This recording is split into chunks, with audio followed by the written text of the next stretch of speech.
Hi viewers, ఈ వీడియోలో మనం అన్బ్యాలెన్సింగ్ లోడ్లో పవర్ని ఏ విధంగా క్యాలిక్యులేట్ చేయాలి మరియు ఎటువంటి ఫార్ములాస్ని యూజ్ చేయాలో చూద్దాము. ముందుగా మనం క్లాంప్ మీటర్తో రీడింగ్స్ని ఎలా మెజర్ చేసి తీసుకోవాలో చూసిన తర్వాత ఆ వాల్యూస్ని నోట్ చేసుకొని అన్బ్యాలెన్సింగ్ లోడ్లో పవర్ని క్యాలిక్యులేట్ చేసి చూద్దాము. Okay viewers, let's watch it. Viewers చూడండి, ముందుగా మనం క్లాంప్ మీటర్తో యాంప్స్ని మెజర్ చేద్దాము. క్లాంప్ మీటర్లో ఏసీ కరెంట్ ఫిక్స్ చేసుకొని ఆర్ లైన్కి తగిలించాను. చూడండి 3.4 యాంప్స్ కన్జ్యూమ్ అవుతుంది ఆర్ లైన్ మీద. ఇప్పుడు వై లైన్ మీద చూడండి, వై లైన్ మీద 2.1 యాంప్స్ కన్జ్యూమ్ అవుతుంది. ఇప్పుడు బి లైన్ మీద చూద్దాము. బి లైన్కి కనెక్ట్ చేసినప్పుడు 7.2 యాంప్స్ అనేది కన్జ్యూమ్ అవుతుంది. ఇప్పుడు మనం యాంప్స్ని రీడింగ్స్ తీసుకున్నాము. అలాగే ఇప్పుడు మనం వోల్టేజెస్, ఫేజ్ వోల్టేజెస్ కూడా రీడింగ్స్ తీసుకోవాలి. ఏసీ వోల్టేజ్లో క్లాంప్ మీటర్ని పెట్టుకున్నాను. చూడండి, R2 న్యూట్రల్ చూసినప్పుడు 241 వోల్టేజ్ వచ్చింది. ఇప్పుడు Y2 న్యూట్రల్ చూశాను, 247 వోల్టేజ్ వచ్చింది. ఇప్పుడు B2 న్యూట్రల్ చూశాను, 241 వోల్టేజ్ వచ్చింది. అలాగే ఇప్పుడు లైన్ టు లైన్ కూడా చెక్ చేద్దాము. చూడండి, line to line R2Y check చేసినప్పుడు వోల్టేజ్ అనేది 423 వచ్చింది. అలాగే R2B చెక్ చేసినప్పుడు 421 వచ్చింది. ఇప్పుడు B2Y చెక్ చేసినప్పుడు 422 వోల్టేజ్ వచ్చింది. చూస్తున్నారు కదా, ఈ వాల్యూస్ వచ్చేసి మనం క్లాంప్ మీటర్తో మెజర్ చేసిన వాల్యూస్ని ఇక్కడ నోట్ చేశాను. చూడండి, క్లాంప్ మీటర్తో లైన్ కరెంట్ని మెజర్ చేసాం కదా.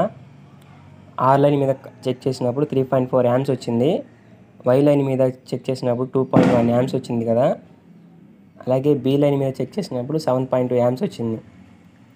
మనం లైన్ కరెంట్ని నోట్ చేసుకున్నాం. ఇప్పుడు ఫేజ్ వోల్టేజెస్ని చెక్ చేసాం కదా, అవి నోట్ చేశాను. ఆర్ ఫేజ్ మీద వోల్టేజ్ వచ్చేసి అది R2 న్యూట్రల్ చెక్ చేసినప్పుడు 241, Y2 న్యూట్రల్ చెక్ చేసినప్పుడు 247 వోల్టేజ్, అలాగే B2 న్యూట్రల్ చెక్ చేసినప్పుడు 242 వోల్టేజ్. అలాగే లైన్ వోల్టేజెస్ని కూడా మెజర్ చేసాం కదా, అదే R phase to Y phase check చేసినప్పుడు 423 వోల్టేజ్ వచ్చింది. Y phase to B phase check చేసినప్పుడు 422 వోల్టేజ్ వచ్చింది. B phase to R phase check చేసినప్పుడు 421 వోల్టేజ్ వచ్చింది. వ్యూవర్స్, ఈ డేటా చూస్తున్నారు కదా, ఈ డేటాతో మనము పవర్ని క్యాలిక్యులేట్ చేయాలి. పవర్ ఫార్ములా వచ్చేసి సింగిల్ ఫేజ్లో ఎలా ఉంటుంది, 3 ఫేజ్లో ఎలా ఉంటుందో చూద్దాము. ముందుగా సింగిల్ ఫేజ్లో చూద్దాము. చూడండి, power equal to voltage into current into power factor. Single ఫేజ్లో power equal to voltage into current into power factor. అలాగే ఇప్పుడు 3 ఫేజ్లో చూద్దాము. Power equal to √3 into voltage into current into power factor. 3 ఫేజ్లో పవర్ వచ్చేసి P equal to √3 VI power factor. ఇప్పుడు మనము 3 ఫేజ్లో పవర్ని క్యాలిక్యులేట్ చేయాలి ఈ డేటా ప్రకారంగా. ఇక్కడ చూడండి, మనకి లోడ్ అనేది సమానంగా లేదు, లోడ్ అనేది చేంజ్ అవుతుంది. చూడండి, ఆర్ లైన్లో 3.4 యాంప్స్ కన్జ్యూమ్ అవుతుంది. వై లైన్లో కరెంటు 2.1 యాంప్స్ కన్జ్యూమ్ అవుతుంది. బి లైన్లో కరెంటు 7.2 యాంప్స్ కన్జ్యూమ్ అవుతుంది. యాక్చువల్గా మనం ఈ ఫార్ములాని యూజ్ చేసి క్యాలిక్యులేట్ చేయాలి, కానీ ఇక్కడ లోడ్ అనేది వేరీ అవుతుంది కదా, కరెంట్ అనేది చూడండి వేరీ అయిపోతూ ఉంది కదా, అందువల్ల మనకి ఈ ఫార్ములా అనేది పనికిరాదు. మనం ఏంటంటే విడివిడిగా చెక్ చేయాలి. ఆర్ లైన్ మీద సింగిల్ ఫేజ్ ఫార్ములాని యూజ్ చేసి మనం క్యాలిక్యులేట్ చేయాలి. అలాగే వై లైన్ మీద బి లైన్ మీద కూడా యూజ్ చేసి మన సింగిల్ ఫేజ్ పవర్తో విడివిడిగా క్యాలిక్యులేట్ చేయాలి. ఓకే వ్యూవర్స్, చూడండి, ఇప్పుడు మనం అన్బ్యాలెన్సింగ్ లోడ్లో పవర్ని విడివిడిగా క్యాలిక్యులేట్ చేయాలి. ఎలా క్యాలిక్యులేట్ చేయాలో చూద్దాము. చూడండి, హెడ్డింగ్ పెట్టాను 3 ఫేజ్ అన్బ్యాలెన్సింగ్ లోడ్ అని. ఇప్పుడు చూడండి, మనం ఆర్ లైన్ మీద ఉన్న కరెంటుతో వోల్టేజ్తో మనం ఇప్పుడు పవర్ని క్యాలిక్యులేట్ చేయాలి. పవర్ ఫార్ములా వచ్చేసి V phase into I phase into power factor. Power factor అంటే cos φ. cos φని మనం 0.8గా తీసుకుంటున్నాము. చూడండి, ఇప్పుడు మనకి ఆర్ లైన్లో కరెంట్ తెలుసు, అలాగే ఆర్ లైన్లో వోల్టేజ్ తెలుసు. ఓకే, పవర్ని క్యాలిక్యులేట్ చేస్తున్నాను. ఆర్ లైన్లో PR equal to V phase అంటే ఆర్ లైన్లో ఎంత ఉంది 241 వోల్టేజ్ ఉంది ఇంటూ ఐ ఫేజ్ అంటే ఆర్ లైన్లో కరెంట్ ఎంత ఉంది 3.4 యాంప్స్ ఉంది 3.4 యాంప్స్ని నోట్ చేశాను ఇంటూ పవర్ ఫ్యాక్టర్ అంటే కాస్ ఫైని మనం 0.8గా తీసుకుంటున్నాము. ఓకే, ఇప్పుడు క్యాలిక్యులేట్ చేస్తే మనకి ఆర్ లైన్లో పవర్ వస్తుంది, అది తర్వాత క్యాలిక్యులేట్ చేస్తాను. ఇప్పుడు సేమ్ అలాగే వై లైన్లో పవర్ని క్యాలిక్యులేట్ చేద్దాము. చూడండి, వై లైన్లో వి ఫేజ్ ఎంత ఉంది చూడండి, 247 వోల్టేజ్ ఉంది, 247 నోట్ చేశాను. అలాగే వై లైన్లో కరెంట్ ఎంత ఉంది 2.1 యాంప్స్ ఉంది, 2.1 యాంప్స్ని నోట్ చేశాను ఇంటూ 0.8.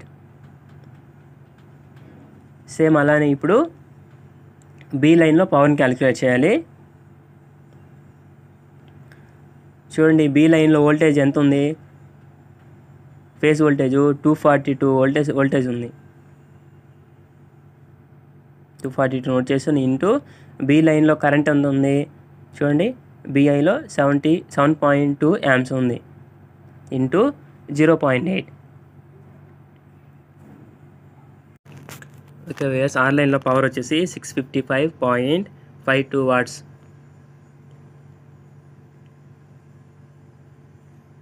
అలాగే వై లైన్లో పవర్ వచ్చేసి 414.96 వాట్స్. అలాగే బి లైన్లో పవర్ వచ్చేసి 1393.92 వాట్స్. ఓకే వ్యూవర్స్, చూశారు కదా, ఆర్ లైన్లో పవర్ వచ్చేసి 655.52 వాట్స్. అలాగే వై లైన్లో పవర్ వచ్చేసి 414.96 వాట్స్. అలాగే బి లైన్లో పవర్ వచ్చేసి 1393.92 వాట్స్. ఓకే వ్యూవర్స్, ఇప్పుడు మనం టోటల్ పవర్ని ఎలా క్యాలిక్యులేట్ చేయాలో చూద్దాము. Total power is equal to ఆ 3 పవర్స్ని యాడ్ చేసేయాలి. చూడండి, total power P equal to PR plus PY plus PB.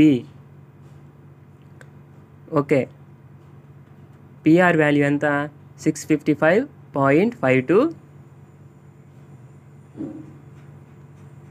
Plus PY 414.96 plus PB value 1393.92 watts.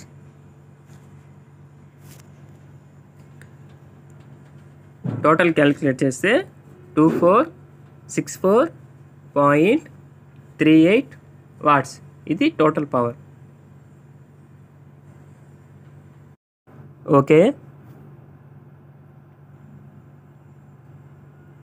Okay చూసారు కదా, టోటల్ పవర్ వచ్చేసి 2464.38 వాట్స్. ఓకే, మనకు అనుకున్న పవర్ అనేది వాట్స్లో ఉంది కదా, వాల్యూ అనేది చాలా పెద్దగా ఉంది కదా చెప్పడానికి, అందుకని మనం సింపుల్గా మనకి వినడానికి కూడా బాగుండేటట్టుగా మనం కిలోవాట్లో కన్వర్ట్ చేసుకోవాలి. పవర్ని కిలోవాట్లోకి ఎలా కన్వర్ట్ చేసుకోవాలో చూద్దాము. ఓకే వ్యూవర్స్, మన ఛానల్ని ఎవరైనా సబ్స్క్రైబ్ చేసుకోకుండా ఉంటే కొద్దిగా సబ్స్క్రైబ్ చేసుకోండి. కిలోవాట్స్లోకి ఎలా కన్వర్ట్ చేయాలంటే మనకు అనుకున్న వాల్యూకి బై 1000 వేసి డివైడ్ చేస్తే పవర్ అనేది కిలోవాట్స్లోకి కన్వర్ట్ అయిపోతుంది.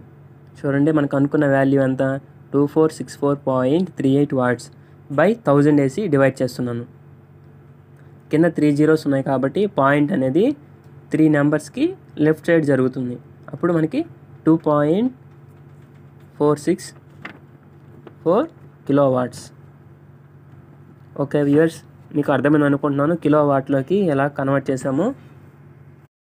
ఓకే, మనకు అనుకున్న టోటల్ పవర్ వచ్చేసి 2.464 కిలోవాట్స్. మనకి సబ్స్టేషన్ వాళ్ళు మనం యూజ్ చేసిన లోడ్ని యూనిట్లలోకి కన్వర్ట్ చేసి మనకి కరెంట్ బిల్ అని ఇస్తారు కదా, యూనిట్లలోకి మనం కనుక్కున్న పవర్ని ఎలా ఎలా చేయాలో చూద్దాము. ఇప్పుడు 1 unit power equal to 1000 watt hour. 1000 watt hour అంటే 1 కిలో వాట్ అవర్ అని అర్థము.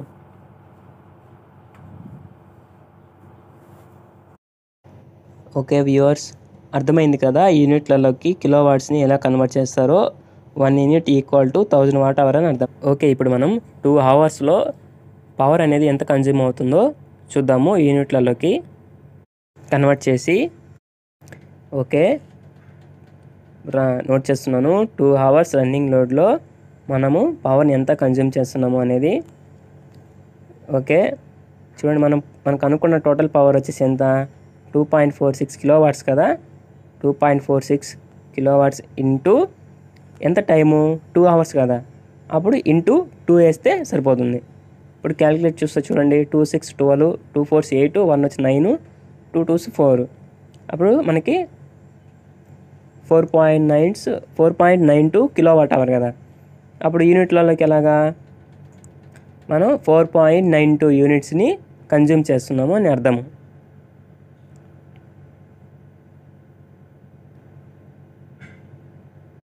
చూడండి, ఒక 2 అవర్స్లో మనము 4.92 యూనిట్స్ని కన్జ్యూమ్ చేస్తున్నాము. అలాగే ఇప్పుడు మనము 8 అవర్స్ రన్నింగ్ లోడ్లో ఎలా ఎంత పవర్ని యూసేజ్ చేస్తున్నామో చూద్దాము. చూడండి, 8 అవర్స్ రన్నింగ్ లోడ్లో పవర్ని క్యాలిక్యులేట్ చేయాలి.